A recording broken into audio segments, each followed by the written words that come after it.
All right, folks, we have some breaking news. Donald Trump's latest Oval Office meeting, in which he once again lied that he would reduce drug prices for the American people by like 1,000 or 1,500%, ended in a literal medical emergency that caused the press to be rushed out of the room. But before we unpack all that, if you end up liking this video and you want to support the channel, please be sure to hit the like, subscribe, and alert bells before you go.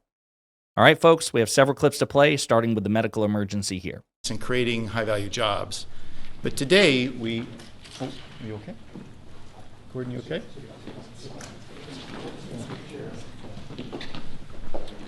Yeah.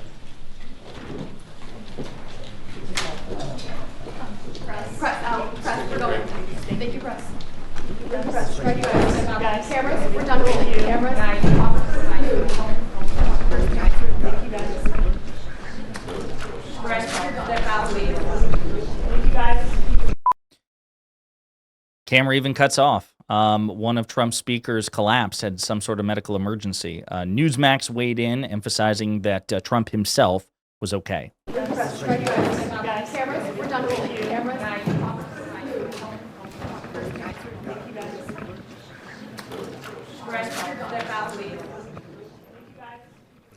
So you're looking live right now. President Trump, we want to be clear, is okay. We know that Dr. Oz, there was some sort of medical emergency. The president in the Oval Office announcing this historic agreement draft. So there you have it. Well, let's wind the clock back as we wait to hear what happened in the Oval Office. Donald Trump making all sorts of grandiose promises regarding prescription drugs. This one's kind of just Trump being really stupid and violating people's privacy, referring to Ozempic or some sort of weight loss drug, outs one of his own staff members. Very well. Along with Secretary Robert F. Kennedy Jr., Secretary Howard Lutnick. Did you take any of this stuff, Howard? Not yet. Okay, good. CMS Administrator Mehmet Oz, he doesn't take it. Food and Drug Administrator, Commissioner Marty McCary, and Director of Medicare, Chris Klump. And we have Steve, where's Steve? Is he here? Head of Public Relations for the White House. He's taking it.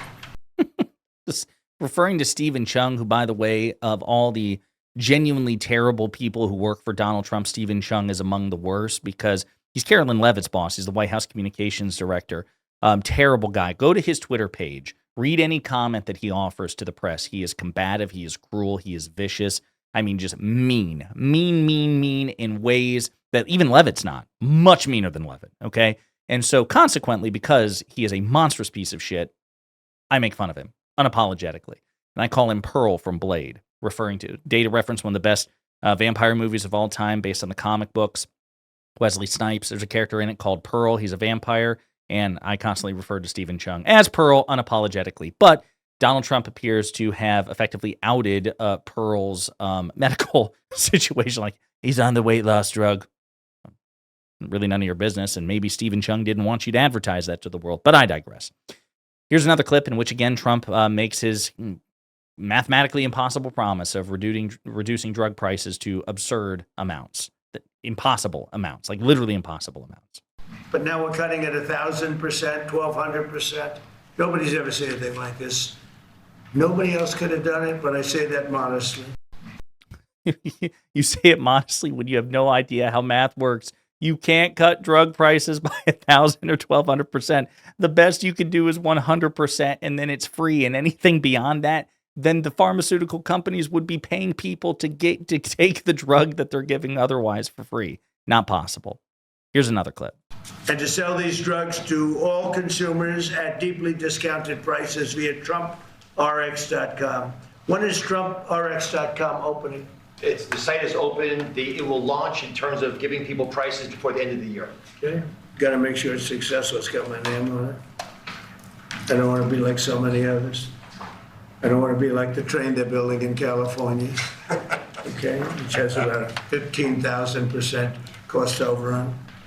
Or the beautiful Obama building that he's building in Chicago for the So then he makes it about Obama. And listen, I want to say this. If Trump pulls this off, if Trump actually follows through on this, this will be a big deal. Because, again, he's announcing a deal with Eli Lilly, Novo Nordisk to slash weight loss drug prices and offer some Medicare coverage. And Trump announced deals with Eli Lilly and Novo Nordisk to slash the prices of some of their obesity drugs, including upcoming pills, in a landmark effort to expand the access of costly blockbuster treatments.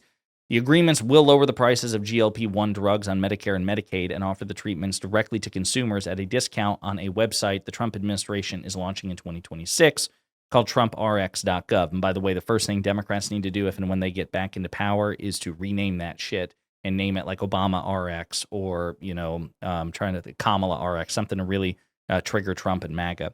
The deals are among the most politically significant announcements to date in the Trump administration's effort. So again, we'll see what happens, right?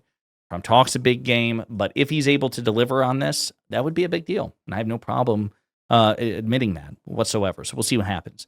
Here's another clip.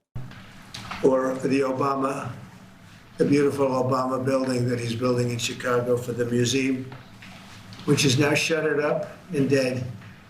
They got it up and they couldn't finish. It's about, would you say, 5 years behind schedule? And about 2,000% over budget. Then he tells us how to run Medicaid. Or the Obama. So, again, just obsessed with President Obama to this day. This is a really creepy part, and we might even wrap up with this one. Because I just don't know if I don't know if I can make it through.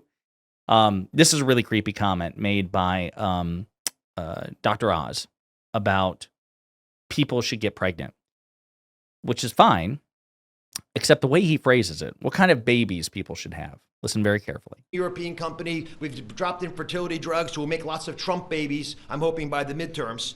European company, I don't like that. I don't like Trump babies. Have you seen the ones that Trump actually created? Have you seen those babies? Have you seen Don Jr., Eric? I wouldn't be making that association with potential and aspiring parents. That's probably not something you want them to be thinking about. Here's another clip. Bobby, you haven't changed your view on Tylenol for women that are pregnant? No. As I said. There were some false reports out about Tylenol that Bobby changed his view. I don't think he's changed. I'm not going to change until the science changes, and the science does not look like it's changing. It's getting stronger and stronger.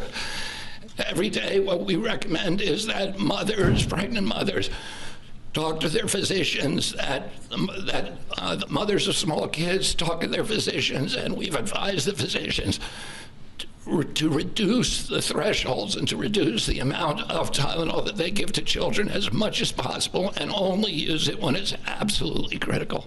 So again, the Trump administration has established no credible links between Tylenol and autism, as RFK Jr. has been saying for a long time. This has been debunked by the medical community. That's not been substantiated whatsoever.